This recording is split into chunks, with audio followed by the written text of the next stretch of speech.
In this video, we're going to be looking at mats and cutters. These are both ways of masking off or revealing certain areas of artwork.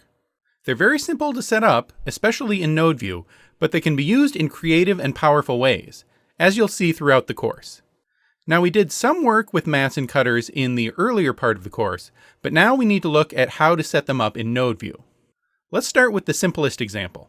Say we wanted to make this pattern appear on this dancer's dress. We've got the drawing layer with the pattern here, and the drawing layer of the skirt itself here. Now, the long way to do this is to use a cutter. We stick this in the path of the pattern. Then there's this other port on the left with the mask icon. We can connect whatever we want to that to act as a mat. In this case, the dress. By default, it hides whatever's behind the mat, but if we click that mask icon, we can invert it, and now it only reveals what's behind the mat.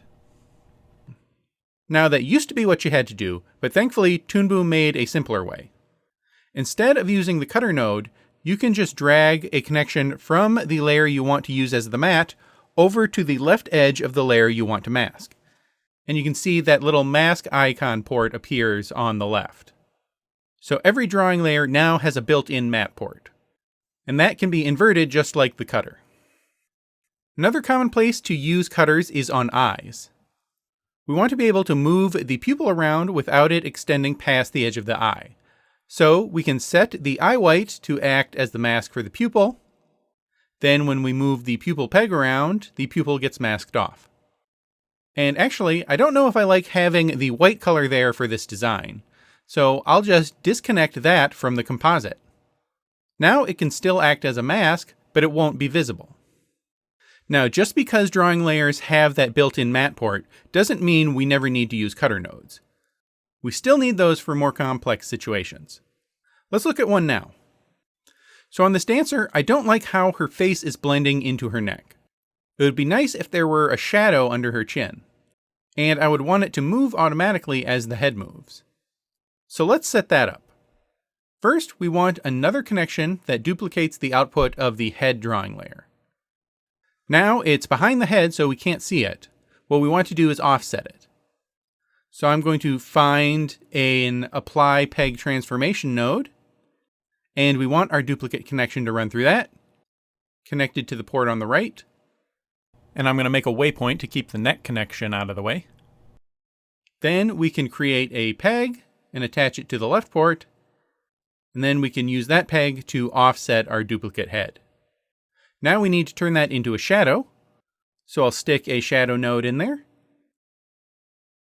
Now if we switch to render mode, we can see that shadow is getting cast on the neck and the back hair. Let's make it only land on the neck.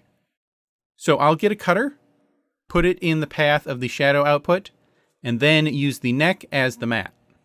And we have to invert it, and there we go. Then in the settings of the shadow node, I'm going to turn off the blur to go with our flat design. And I'm going to bring down the intensity of the shadow a little bit. Now, no matter how we move the head around, the shadow is always underneath it.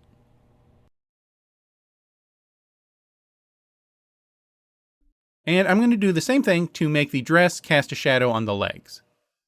I'll use an apply peg transformation to offset the dress output. Add the shadow, then the cutter. And now, in this case, we want the shadow to appear on both legs. So we need a way to use multiple elements as our mat for the cutter. All we need to do is make a composite, connect that to the mat, and then we just feed in anything we want to be part of that mat.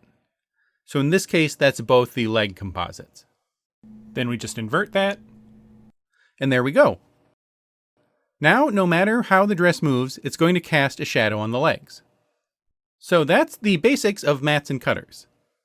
The nodes themselves are straightforward, but they're super versatile and will be a big part of most of the more complex rigs we do. In fact, in the next video, we'll combine mats and cutters with some other features to create an advanced system for managing the line work of a character. We'll do that in the next video. I'll see you there.